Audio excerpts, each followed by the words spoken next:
PM Modi अमेरिकी राष्ट्रपति के बीच मुलाकात। दोनों के बीच कई मुद्दों पर द्विपक्षीय वार्ता हुई है। मोदी बाइडेन के बीच कई मुद्दों पर चर्चा की गई, क्योंकि G20 की शुरुआत अब होने वाली है और इसी को लेकर लगातार हर किसी की नजर वैश्विक तौर पर ग्लोबली भारत पर बनी हुई है, दिल्ली पर बनी हुई है। तो आज हमारी ये विशेष प्रस्तुति इसलिए क्योंकि G20 सम्मेलन में मेहमानों के आने का सिलसिला जारी है और इस बार जो G20 की अध्यक्षता भारत को मिली है, इसका असर लंबे समय तक वैश्विक स्तर पर नजर आएगा। और क्या इसके बाद प्रधानमंत्री मोदी और अमेरिकी राष्ट्रपति के बीच में जो मुलाकात हुई या जिस तरह से अमेरिका और भारत के बीच संबंध बन रहे हैं, उसका असर चीन पर, पाकिस्तान पर दिखाई देगा? क्या रूस के साथ वो संबंध एक बार फिर से बनते हुए नजर आएंगे? क्योंकि फिलहाल रूस के राष्ट्रपति नहीं पहुंचे हैं, लेकिन सबकी नजर अमेरिका और भारत के संबंधों पर रहने वाली है।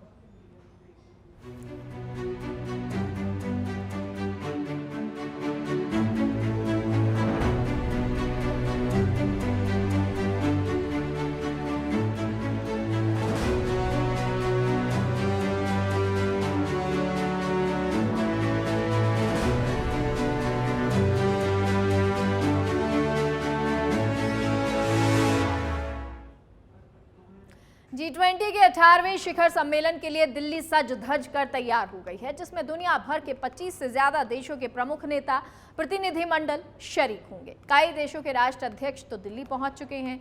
यहां हम आपको बताते हैं कि इस सम्मेलन में कौन कौन से राष्ट्राध्यक्ष हिस्सा ले रहे हैं। ये रिपोर्ट देखिए।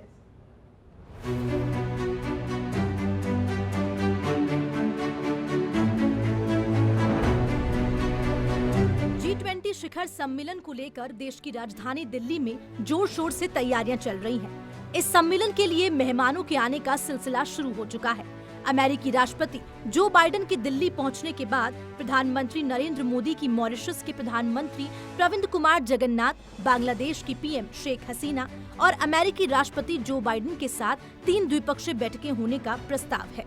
आपको बता दें कि मॉरिशस के प्रधानमंत्री प्रविंद कुमार जगन्नाथ समेत कई मेहमान गुरुवार 7 सितंबर को ही दिल्ली पहुंच चुके हैं और कई देशों के राष्ट्रीय अध्यक्ष 8 सितंबर को दिल्ली पहुंच रहे हैं, जिनमें ब्रिटेन के प्रधानमंत्री ऋषि सुनक, कोमोरोस के राष्ट्रपति और अफ्रीकी संघ के अध्यक्ष अजाली असोमानी, अर्जेंटीना के राष्ट्रपति अल्बर्टो फर्नांडिस, इटली की प्रधानमंत्री जियोर्जिया मेलोनी जैसे नाम शामिल हैं। अजाली असोमानी का स्वागत रेलवे, कोयला और खान राज्य मंत्री राव साहेब पाटिल दानवे ने किया, तो वहीं अर्जेंटीना के राष्ट्रपति अल्बर्टो फर्नांडिस का स्वागत इस्पात एवं ग्रामीण विकास राज्य मंत्री फग्गन सिंह कुलस्ते ने किया।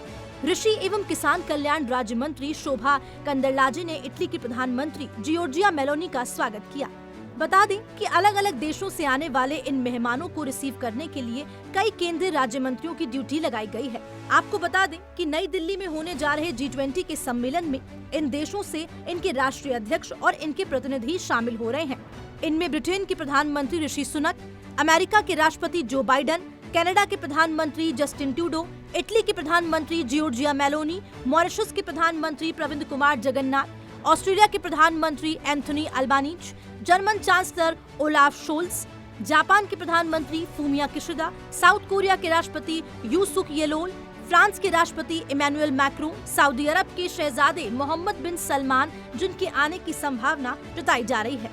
इसके अलावा दक्षिण अफ्रीका के राष्ट्रपति सिरिल रामफोसा, बांग्लादेश की प्रधानमंत्री शेख हसीना, तुर्की के राष्ट्रपति तैयप एर्दोगन, अर्जेंटीना के राष्ट्रपति अल्बर्टो फर्नांडिस, नाइजीरिया के राष्ट्रपति बोला टिनुबू, मैक्सिको के राष्ट्रपति एंड्रेस मैनुएल लोपेज ओब्राडोर, चीन के प्रधानमंत्री ली क्विंग शामिल हैं।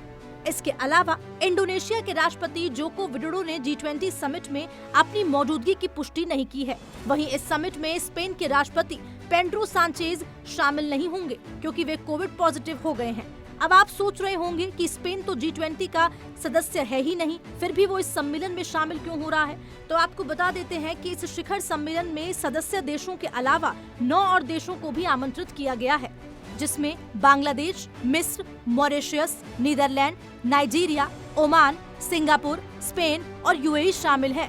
इन 9 देशों के अलावा United Nations, International Monetary Fund यानी कि IMF, World Bank, World Health Organization यानी कि WHO, वर्ल्ड ट्रेड ऑर्गेनाइजेशन जैसे संगठनों भी इस समिट में हिस्सा ले रहे हैं। क्योंकि ये नियमित तौर पर इस सम्मेलन में आमंत्रित किए जाते हैं, तो इन संगठनों में से IMF की मैनेजिंग डायरेक्टर क्रिस्टलिना जियोर्जीवा गुरुवार रात दिल्ली पहुंच भी चुकी हैं। उनके एयरपोर्ट पर उतरते ही यहां पर बेहद रोमांच भरा नजारा देखने को मिला। दरअसल एयरपोर्ट के बाहर G20 मीटिंग के लिए आने वाले मेहमानों के स्वागत के लिए भारतीय लोक संगीत और नृत्य का आयोजन किया गया है। बस क्रिस्टलिना जैसे ही एयरपोर्ट के बाहर आई तो यहाँ पर चल रहे संबलपुरी फोक ने उनका दिल जीत लिया और वो अपने कदम थिरकने से रोक न सकी।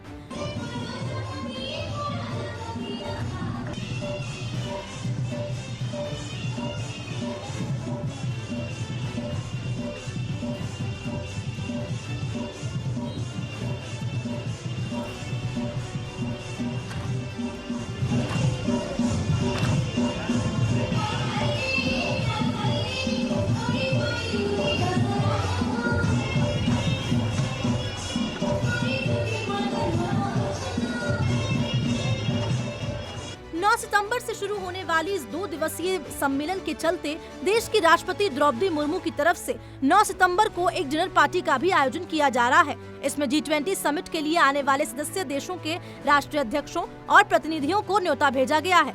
इसके अलावा अगर बात करें तो देश के कई नेताओं को भी इसका निमंत्रण भेजा गया, जिसमें देश के 2 पूर्व प्रधानमंत्री मनमोहन सिंह और HD देवेगौड़ा शामिल हैं। लेकिन HD देवेगौड़ा ने इस डिनर में आने से मना कर दिया है। उन्होंने ट्वीट करके बताया कि खराब स्वास्थ्य के चलते वे इस डिनर पार्टी में शामिल नहीं हो पाएंगे।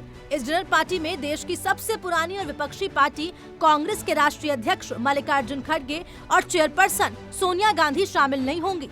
जानकारी ये भी है कि उन्हें इस रात्रि भोज का न्योता नहीं दिया गया है। वहीं पश्चिम बंगाल की मुख्यमंत्री ममता बनर्जी और बिहार के CM नीतीश कुमार को आमंत्रित किया गया है। ब्यूरो रिपोर्ट, सच पे धड़क। इस बार का G20 समिट काफी अलग होने वाला है, क्योंकि विश्व के सामने नए भारत की तस्वीर जो पेश हो रही है। इस समिट में शामिल होने के लिए विदेशी राष्ट्र अध्यक्षों और उनके प्रतिनिधि आ रहे हैं। इनके स्वागत के लिए देश की राजधानी किस तरह सज धज कर तैयार हो गई है, इस रिपोर्ट में देखिए।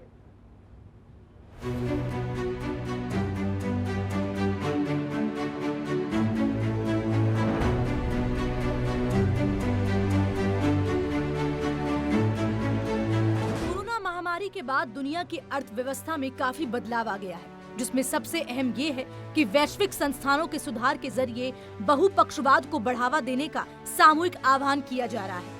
पहली बार भारत जैसे विशाल देश को G20 की अध्यक्षता मिली है। ये देश के लिए एक ऐसी उपलब्धि है जिसने विश्व के उन तमाम देशों की उस घिसी पिटी धारणा को तोड़ने का काम किया है। भारत एक कमजोर देश है। बहरहाल ये धारणा अब टूट रही है और नए भारत के सूरज के उदय से वैश्विक पटल चमचमा रहा है और ये चमक देश की राजधानी दिल्ली को रोशन कर रही है। G20 शिखर सम्मेलन के इस आयोजन को लेकर दिल्ली को इस कदर सजाया संवारा गया है कि देखते ही देखते किसी का भी दिल इस पर आ जाए। ये खूबसूरती सिर्फ सड़कों पर ही नहीं, हर एक कोने में दिखाई दे रही है और सबसे ज्यादा उत्साह यहाँ की जनता में है, जो अपने शहर में इतने बड़े आयोजन को होते देख रही है। यहाँ तक कि फूल बेचने वाले भी इस आयोजन से बेहद खुश हैं। जन्माष्टमी का पर्व और G20 की तैयारियों को लेकर फूलों की मांग बेहद बढ़ गई है। दिल्ली की फूल मंडी में इन दिनों सुहानी बहार दिखाई दे रही है। G20 सम्मेलन को लेकर और मेहमानों के स्वागत के लिए दिल्ली को जगह जगह सजाया जा रहा है। इसमें फूलों की बड़ी भूमिका दिखाई दे रही है। फूल मंडी में आई इस बहार से फूल विक्रेता काफी खुश है। आज सबसे पहले तो जन्माष्टमी के पर्व पर सभी फूल वालों को और सभी देशवासियों को बधाई।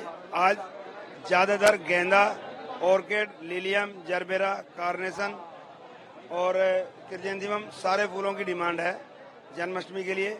और G20 के लिए भी बहुत सारे फूल लग रहे हैं, जैसे carnation, gerbera, anthurium, orchid, tulip, gladiolus और लूज फ्लावर्स में हो गया गेंदा, देसी गेंदा हो गया, कलकत्ते गेंदा हो गया और एक देसी गुलाब हो गया, जो यूपी के मुकीमपुर में होता है, डिस्ट्रिक्ट गाजियाबाद में। उसकी बहुत डिमांड रहती है क्योंकि वो सजावट के लिए काम आता है, फूलों में डालने के लिए काम आता है और उसका इत्र भी बनता है। तो वो लूज फ्लावर्स की बहुत डिमांड है, गेंदे की बहुत डिमांड है। जितने फूल हैं यहाँ मंडी में आप देख रहे हैं, सभी की डिमांड है। और G20 में बहुत फूल जा रहा है, बहुत ही लोगों में उत्साह है, बहुत अच्छा काम मिल रहा है, दूसरे किसानों को बड़ा फायदा हो रहा है इस G20 से। G20 सम्मेलन के लिए पूरी दिल्ली को खूबसूरती से सजाया जा रहा है। इतने बड़े वैश्विक सम्मेलन के लिए सड़कों से लेकर इमारतों तक सुंदरता बिखरी हुई है। जहां पर ये सम्मेलन होना है, उस भारत मंडपम की अलग ही छटा पूरी दिल्ली में बिखरी हुई है। भारत मंडपम को रंग बिरंगी रोशनी से सरोबार किया जा रहा है। भारत मंडपम की इमारत के बाहर की नटराज की मूर्ति लगाई गई, जो बेहद रोमांचक नजारा दे रही है। भारत मंडपम की खूबसूरती और भव्यता में चार चांद लगा रही है। ITPO में बना ये नया कॉम्प्लेक्स दुनिया के शीर्ष 10 कन्वेंशन सेंटर्स में है, जो जर्मनी के हनोवर और चीन के शंघाई जैसे विख्यात कन्वेंशन सेंटर को टक्कर देता है। भारत मंडपम 123 एकड़ में बना है और इसे बनाने में करीब 2700 करोड़ रुपए खर्च हुए हैं। यहाँ पर 10,000 लोगों के बैठने का इंतजाम किया गया है। ये 3 फ्लोर का बना हुआ है। इसमें बड़े बड़े हॉल, एम्प्टी थिएटर, कई मीटिंग्स रूम हैं। आप इन तस्वीरों से अंदाजा लगा सकते हैं कि आखिर ये कितना भव्य है। और जिस जगह G20 के राष्ट्रीय अध्यक्ष एक साथ बैठकर दुनिया के बड़े बड़े मसलों को हल करने की बात करेंगे, वो कॉन्फ्रेंस रूम कई आधुनिक टेक्नोलॉजी से लैस है। यहाँ पर VVIP की सुरक्षा के भी खासा इंतजाम किए गए हैं। भारत मंडपम के बाहर निकलो तो दिखेगा कि G20 में शामिल सभी देशों के ध्वज भी यहाँ लगे हुए हैं। इसके ठीक सामने एक डिस्प्ले बोर्ड है, जो G20 की जानकारी देते हुए मेहमानों का स्वागत कर रहा है। और बगल में G20 का बड़ा सा लोगो रंग बिरंगी रोशनी से नहा रहा है, जो आपको कुछ अक्षरधाम मंदिर का एहसास करा देता है। भारत मंडपम की इमारत के बगल में भैरव रोड पर भारतीय संगीत के वाद्य यंत्रों का प्रदर्शन करते हुए प्रतिमाओं को स्थापित किया गया है। G20 के प्रतिनिधियों के यहाँ पर विजिट करने की संभावना भी जताई गई है, जो भारत की संस्कृति को उसके संगीत के जरिए समझ सकेंगे। आपको बता दें कि इन वाद्य यंत्रों में शहनाई और तास्ता, रावणहट्टा और ढोलक, एकतारा और घटम, रुद्र को बजाते हुए कलाकारों को प्रतिमाओं को दिखाया गया है। इन सभी वाद्य यंत्रों की जानकारी भी इन प्रतिमाओं के नीचे हिंदी भाषा में लिखी गई है। आपको बता दें कि ये प्रतिमाएं 8 से 10 फीट ऊंची हैं और करीब 4 फीट की ऊंचाई कर इन्हें स्थापित किया गया है। इन प्रतिमाओं की सुरक्षा के लिए सुरक्षा बलों को भी तैनात किया गया है। डॉग स्क्वाड भी पल पल यहाँ पर छानबीन कर रहे हैं। दिल्ली में वैश्विक सम्मेलन हो रहा है तो VVIP मूवमेंट भी जबरदस्त हो रहा है। ऐसे में दिल्ली की अचूक घेराबंदी की गई है। राजधानी में कम से कम 1,30,000 सुरक्षा कर्मियों को तैनात किया गया है। आलम यह है कि हर सड़क, हर मोड़ पर लोगों से ज्यादा पुलिसकर्मी और सुरक्षा बल नजर आ रहे हैं। जगह जगह नाकेबंदी की गई है। आम हो या खास, हर किसी की गाड़ी की तफ्तीश से जांच की जा रही है। देखिए, G20 के लिए हमने बहुत ही व्यापक इंतजाम किया हुआ है और एक डिटेल्ड अरेंजमेंट, जिसमें कि नॉट ओनली G20 के अलावा भी उससे पहले चेल्लम का एक प्रोग्राम है, फिर उसके साथ ही साथ एक जन्माष्टमी का प्रोग्राम है। और हम लोग इसको अभी से नहीं, पिछले ऑलमोस्ट 15-20 दिन से हम लोग इसको बहुत गहन चिंतन के साथ में और अच्छे से प्लान करके हम लोगों ने हर चीज़ को, हर कंटिजेंसी को ध्यान रखते हुए हमने एक प्लान किया हुआ है।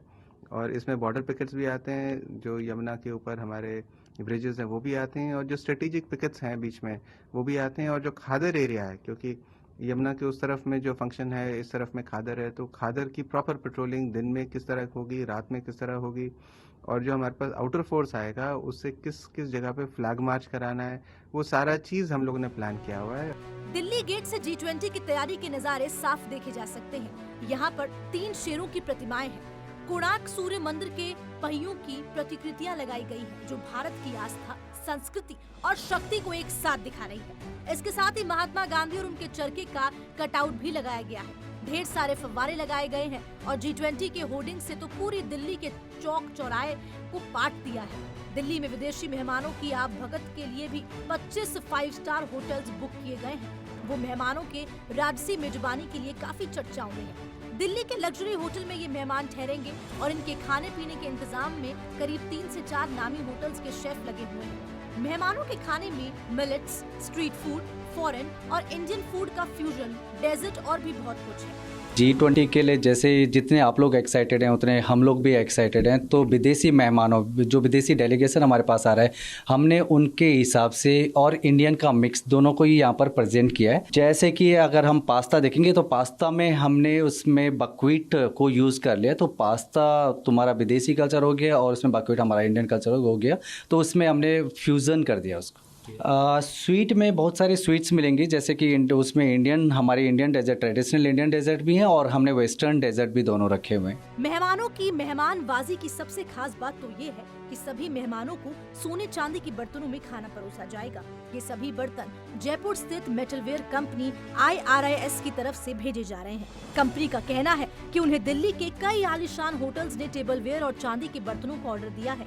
इनका इस्तेमाल विदेशी प्रतिनिधियों को भोजन परोसने के लिए किया जाएगा। जयपुर स्थित इस फर्म को सोने और चांदी से बने टेबलवेयर के थोक ऑर्डर वाले होटल्स को आपूर्ति करने के लिए चुना गया। इन बर्तनों को देखकर एक ही ख्याल मन में आता है और वो है राजा रजवाड़ों के जमाने का, जब वो लोग इन बर्तनों में खाना खाया करते थे। जितने भी यहाँ पे अपने डेलीगेट्स जो आके जा चुके हैं, उनका वो यही कहना था, वाह कि इंडिया में ऐसी भी चीज़ें बनती है, ऐसा भी कल्चर है इंडिया में। तो देख के अचंभित थे वो लोग। हमने एक थाली कंसेप्ट रखे हैं अलग अलग, जैसे अपने राजवाड़ों में अपने होते हैं, जैसे महाराजा लोग जैसे खाना खाते थे जिसमें, वैसे हमने महाराजा थाली बनाई है अलग अलग एरियाज़ के लिए, जिसमें कटोरीज होती है, चांदी का पानी चढ़ा हुआ होता है, किसी में सोने का पानी का भी चढ़ा हुआ है सामान। तो ये अलग अलग एरिया के हिसाब से हमने अलग अलग जगह सिटी के हिसाब से हमने बनाए, थीम में बनाए हैं। और ये हमने कोशिश करी है कि अपना इंडियन कल्चर को और अपना हेरिटेज को हम इंटैक्ट रखें और अब दुनिया के सामने हम दिखाएं कि हम व्हाट इज़ इंडिया।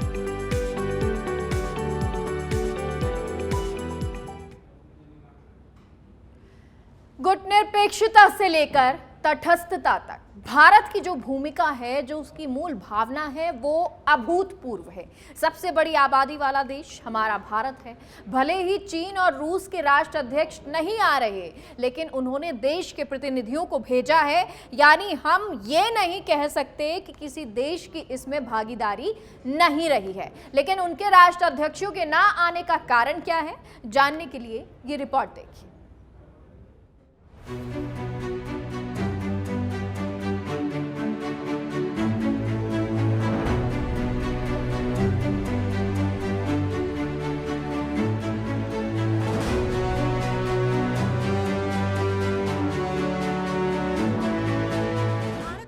G20 देशों की अध्यक्षता कर रहा है।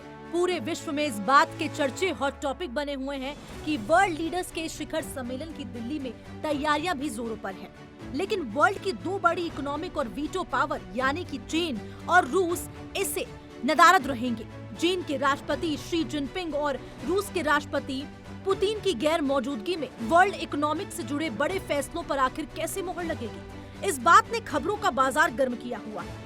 रूस और यूक्रेन युद्ध को लेकर दुनिया बटी हुई है और अब इसका असर भारत में पहली बार होने जा रही G20 बैठक पर भी दिखने लगा है। ये बात अब साफ हो चुकी है कि चीन के राष्ट्रपति जिनपिंग भारत नहीं आ रहे हैं। उनकी जगह ली कीयांग चीन का नेतृत्व करेंगे। तो वहीं रॉयटर्स की खबर आ रही है कि रूस ने भी राष्ट्रपति पुतिन की G20 से गैर मौजूदगी की पक्की खबर दे रही है। विदेशी मामलों पर जानकारों का ये कहना है कि भारत की G20 अध्यक्षता के दौरान साल भर भारत में शेरपाओं की 20 बैठक हुई। तब तक एक बार भी इन देशों का एक बार भी संयुक्त बयान सामने नहीं आया। इसकी वजह से यूक्रेन युद्ध को लेकर पूर्व और पश्चिम के देशों का एक मत नहीं हो पाना है। इस विसंगति से दुनिया की इकोनॉमी और मानव जाति के कल्याण से जुड़े कई फैसलों पर एक राय बनाने में दिक्कत आ रही है।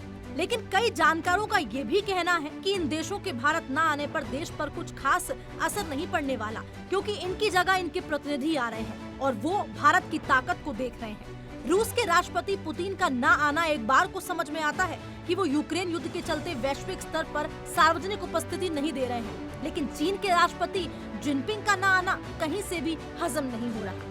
देखिए, रशिया के राष्ट्रपति पुतिन का आना काफी हद तक या पूरी हद तक समझ आता है आज की दुनिया के जो हालात हैं, राइट। और वो आते भी तो बड़ा एम्बैरसमेंट पुतिन को खुद होती, तो उसको हम अलग समझ सकते हैं, रख सकते हैं। बट हाँ, शी जिनपिंग का ना आना, उसके कुछ कारण हो सकते हैं, उनके अंदरूनी कारण भी हो सकते हैं अपने देश के अंदर, क्या पता कुछ पॉलिटिकल या उनकी हेल्थ का भी हो। परंतु अगर हम डिप्लोमेटिक या जियोपॉलिटिकल एंगल से देखें तो ये कारण हो सकता है कि चाइना को भारत की G20 की सक्सेस वारा नहीं खा रही है। देखिए, अभी हाल ही में ब्रिक्स हुआ था, वो चाइना का शो था, मैनेज बाय चाइना था ज्यादा, हालांकि भारत उस पर इक्वल पार्टनर है। वो सक्सेस हुआ, ठीक है। अब G20 का जो प्रोग्राम है पूरा, ये भारत का शो है एक तरह से, राइट। तो अगर ये पूरा सक्सेसफुल, ज्यादा रिसाउंडिंग सक्सेस होता है तो चाइना को तो डेफिनेटली थोड़ा पेट में दर्द होता है। तो एक वो कारण हो सकता है कि G20 थोड़ा फीका पड़े। दूसरा ये भी हो सकता है कि शी जिनपिंग या चाइना इंडिकेट कर रहा है भारत से नाराजगी, क्योंकि भारत ने बहुत ही स्ट्रांगली अपने ये जो इन्होंने नया मैप इशू करा था उसको लेकर भारत ने बहुत स्ट्रांग प्रोटेस्ट करी थी। तो हो सकता है चाइना और शी जिनपिंग उसको लेकर नाराजगी भी जता रहे हो भारत की तरफ।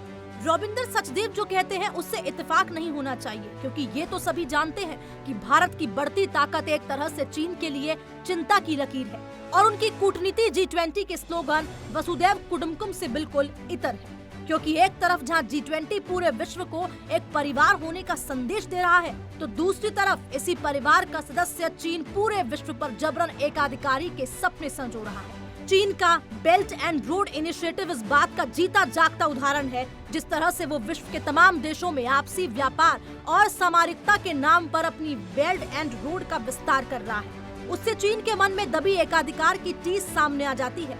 इस वक्त विश्व के सामने जो सबसे बड़ी चुनौती है वो है चीन की इस मानसिकता से निपटना। अमेरिका और चीन के बीच चले कोल्ड वॉर को कोई कभी भूल नहीं सकता और ये वॉर अभी भी जारी है। बीते 5 सालों में शायद ही कोई ऐसा मौका हो जब चीन और अमेरिका एक साथ एक मंच पर आए हो, चाहे वो डोनाल्ड ट्रंप के कार्यकाल की बात हो या फिर जो बाइडेन के। लेकिन इन सब से अलग भारत अपनी छवि और भूमिका लगातार मजबूत करता जा रहा है और अब ये मजबूती पूरे विश्व के सामने रखी जा रही है। अमेरिका और भारत के बीच बढ़ती दोस्ती इस बात की बानगी है कि अमेरिका को इस वक्त भारत की कितनी जरूरत है और भारत को अमेरिका जैसे राष्ट्र की। रूस की अगर बात करते हैं तो प्रधानमंत्री मोदी के कार्यकाल में रूस के साथ मैत्री संबंध बेहद मजबूत हुए हैं। पुतिन भी मोदी और भारत को अपना सबसे अच्छा दोस्त बता चुके हैं। भारत ने अपनी दोस्ती कई मौकों पर बखूबी दिखाई। जिस तरह यूक्रेन रूस वॉर में भारत तटस्थ रहा, उसने किसी भी देश की पैरवी करने के बजाय सिर्फ युद्ध खत्म करने की बात वैश्विक पटल पर रखी। इसके अलावा अमेरिका और रूस के बिगड़ते संबंधों के बीच जब अमेरिका ने काटसा को लागू कर तमाम देशों को रूस के साथ हथियार और दूसरी चीजों के व्यापार पर रोक लगाने की बात कही थी, तब एक भारत ही था जिसने अमेरिका के प्रतिबंधों के बावजूद रूस से तेल और हथियार और तो और S-400 मिसाइल सिस्टम भी खरीद लिए। भारत के इस रुख ने महाशक्तिशाली अमेरिका समेत पूरी दुनिया को दिखा दिया कि अब वो किसी से भी डरने वाला नहीं है और भारत को अब इस G20 सम्मेलन से सिर्फ कूटनीतिक ही नहीं बल्कि आर्थिक मोर्चे पर फायदा होने वाला है। G20 की अध्यक्षता का भारत की अर्थव्यवस्था पे फर्क पड़ेगा, पर ये नहीं कि कल या परसों, करीब साल, 1.5-2 साल में जाके फर्क पड़ेगा। इसका सबसे बड़ा कारण जो अर्थव्यवस्था को बेनिफिट होता है वो ये होता है, देखिए जो बड़ी बड़ी कंपनीज होती हैं अमेरिका, जापान, जर्मनी, फ्रांस इत्यादि की, वो कंपनीज अपने देश की सरकार को देखती है। वो ये देखती है कि हमारे देश की सरकार दूसरे देश यानी कि इस समय भारत के साथ इसके रिश्ते कैसे हैं। अगर उन्हें दिखता है कि उनके देश की सरकार के भारत की सरकार और भारत के साथ रिश्ते स्टेबल, स्ट्रांग और बढ़ते जा रहे हैं, तब वो भी निवेश करने की ज्यादा सोचती है। क्योंकि हर बड़ी कंपनी को सबसे बड़ी चिंता ये होती है, मैं पैसा तो मैं लगा दूं, पर खुदा ना खास्ते अगर मेरे पैसे में या मेरे प्रोजेक्ट में कोई दिक्कत आ गई तो मेरी प्रॉब्लम को सॉल्व कौन करेगा। अपनी प्रॉब्लम को सॉल्व करवाने के लिए वो अपनी सरकार को बोलते भाई हमारी मदद करो। तो अगर उनकी सरकार के मधुर, अच्छे, स्ट्रांग रिलेशंस हैं भारत से, तो उनको कॉन्फिडेंस रहेगा कि मैं इन्वेस्ट करूंगा तो मेरी इन्वेस्टमेंट में मुझे रिटर्न्स मिलेगी और मेरा प्रोजेक्ट गड़बड़ी में नहीं जाएगा। तो सबसे बड़ा हमारी अर्थव्यवस्था पर मेरे ख्याल से वो असर पड़ेगा आने वाले वक्त में। देशों के वर्ल्ड लीडर्स इस सम्मेलन में मिलने वाले हैं, तब फूड सिक्योरिटी, इकोनॉमीज पर बढ़ता कर्ज का बोझ और जलवायु परिवर्तन पर वैश्विक सहयोग को लेकर चर्चा की जाएगी। इसी के साथ आने वाले समय की समस्याएं जैसे क्रिप्टो करेंसी, AI से रोजगार पर खतरा और दूसरे आर्थिक मसलों पर भी विचार विमर्श होगा। तो रूस और चीन के शीर्ष नेताओं की गैर मौजूदगी में फैसला करना मुश्किल होगा और वर्ल्ड लीडर्स को सहमति पर पहुंचने के लिए कोई अलग रास्ता निकालना ही पड़ेगा। रूस और चीन के राष्ट्रीय अध्यक्ष G20 सम्मेलन में भाग लेने नहीं आ रहे। इसके बारे में भारत क्या सोचता है, इस पर खुद विदेश मंत्री S जयशंकर ने अपनी बात रखी। Not really. I mean, look, I think at different points of time in G20, there have been some presidents or prime ministers who, for whatever reason, have chosen not to come themselves. But, that country and that country's position is obviously reflected by whoever is the representative on that occasion. So you had some occasions where you had a president or two, sometimes three, who have not themselves come. But I do think my sense from talking to the ministers certainly, and I know the Sherpas are in touch with each other. They are right now trying to hammer out the final document.